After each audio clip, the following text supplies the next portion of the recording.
an authority on holiness that he once tried to prevent Penn and Teller from performing at the Super Bowl. And now, we happily let him on our TV show. Maybe we're holier than thou, asshole. And I've never seen any single person as revered as Mother Teresa from people all over the world, from different civilizations, religions, and demographic groups. I'm Bill Donahue, and I'm the president of the Catholic League for Religious and Civil Rights. Bill likes to point out Mother Teresa's message of peace and love. We should have more people like her as a role model. Unfortunately, we don't. One man's opinion. Here's another. I would describe Mother Teresa as a fraud, a fanatic, and a fundamentalist. I'm Christopher Hitchens, and I'm the author of a book called The Missionary Position, which investigates Mother Teresa. Christopher Hitchens is to the Catholic Church and Mother Teresa what Michael Moore is to a ham sandwich. Relentless, unstoppable, and without fear. We love Hitchens. Everything everybody thinks they know about her is false. Not just most of the things, all the things. It must be the most single successful emotional con job of the 20th century.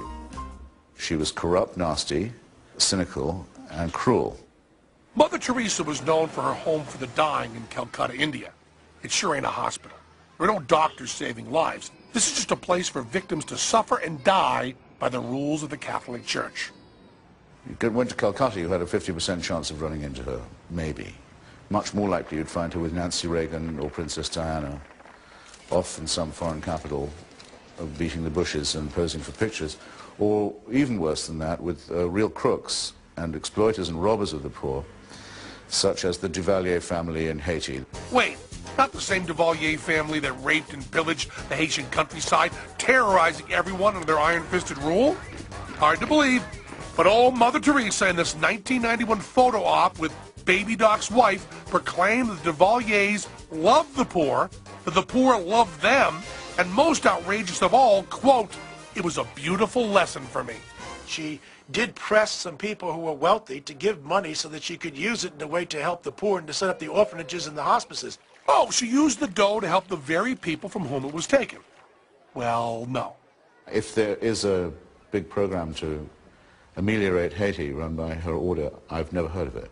Yep, according to some, she took the undisclosed amount and ran back to India.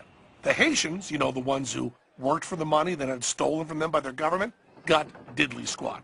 So how does the Catholic Church defend this spectacle of sleaze? As usual in bullshit, the end always justifies the means. Well, she's not endorsing them. She's simply shaking hands. I mean, quite frankly, if you're going to take money from some people to give to the poor, does it make any sense to take it from the poor? Does it make any sense to take it from the middle class? Wouldn't you take it from the rich? I find myself rather astonished. It's simply an excuse-making for theft and for deceit. It's softness on crime. Mother T also accepted over $1 million from Charles Keating, whose junk bond debacle caused more than 21,000 old folks to lose their life savings. When she got the money from Charles Keating, he hadn't been indicted about anything. He hadn't even been accused of anything. So what was she supposed to do? The money was already spent by the time that we found out that this guy was a crook. So the Vatican couldn't write a check. There's something assholey in that. No matter what the evidence, fuckers like Bill Donahue see only the good in Mother Teresa. For her work, she's won the Nobel Peace Prize. She's won 124 different international prizes. She's the most revered person amongst the people in India, with the exception of Mahatma Gandhi. We'll get back to Mother Teresa in a moment. Teresa isn't even her real name. That's her real name. What's she hiding? She never had kids, and her name is not Teresa. So what's the deal with all the money? Agnes, Gonza, Mother Teresa, huh? Agnes Gonja Boyagio. Yeah. On her world travel, she raised well over $50 million by some account. And yet, where did all of it go? Well, as with most bullshit, follow the money. Mother Teresa's money is mostly spent on religious activities and not on the poor. Dr. Arup Chatterjee, author of Mother Teresa, The Final Verdict. According to this guy, Mother Teresa built over 100 facilities around the world, all bearing her name and that of her organization, Missionaries of Charity, which is a lot better than the original name, Nuns on the Dole. If you look at the breakdown of our organization throughout the world, you would find that half or slightly more than half are actually nunneries and brothers' homes. I don't think that's what people thought they were giving the money for, was the building of religious institutions to hire and train an order of completely obedient, uneducated nuns. I don't know what's creepier, that this was her real agenda, or that stooges like Catholic Boy here admit it.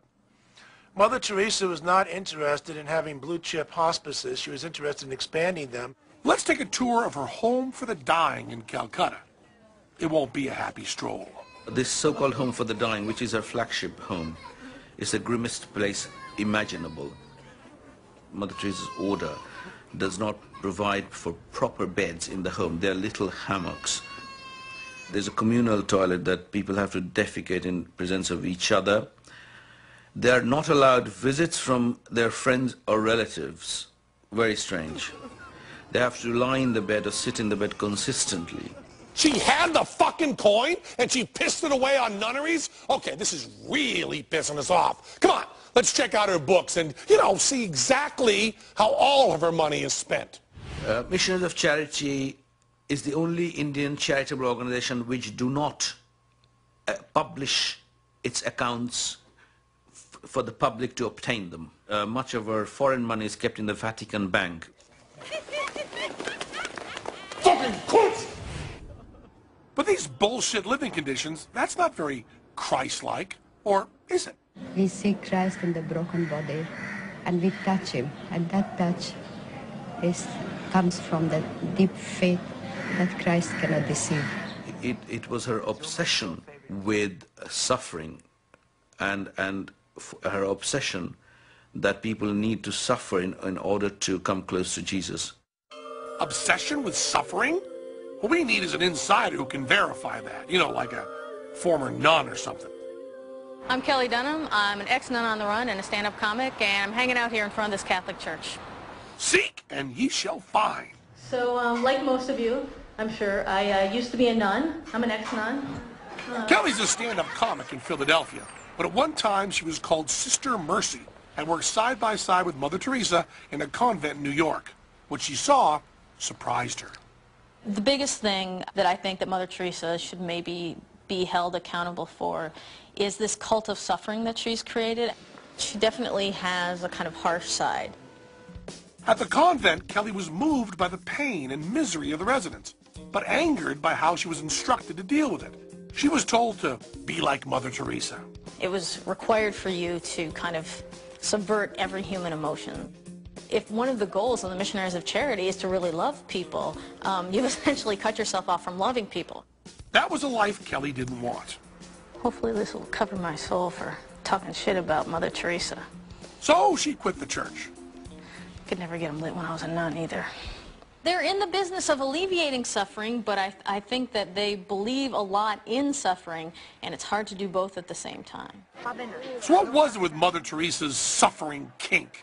Is that how she got off? Mother Teresa wanted people to live in impoverished conditions so she could identify with the poor whom she's serving. Whoa, let's play that back.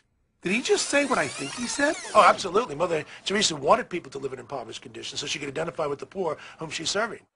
They had to suffer so Mother fucking Teresa could be enlightened? Oh, what a saint. She must have been so enlightened she glowed in the dark. She wasn't in the least bit interested in alleviating poverty. We asked Christopher Hitchens about it, and after a few more cigarettes and glasses of scotch, he summed it up for us. Can we finish this first? Okay.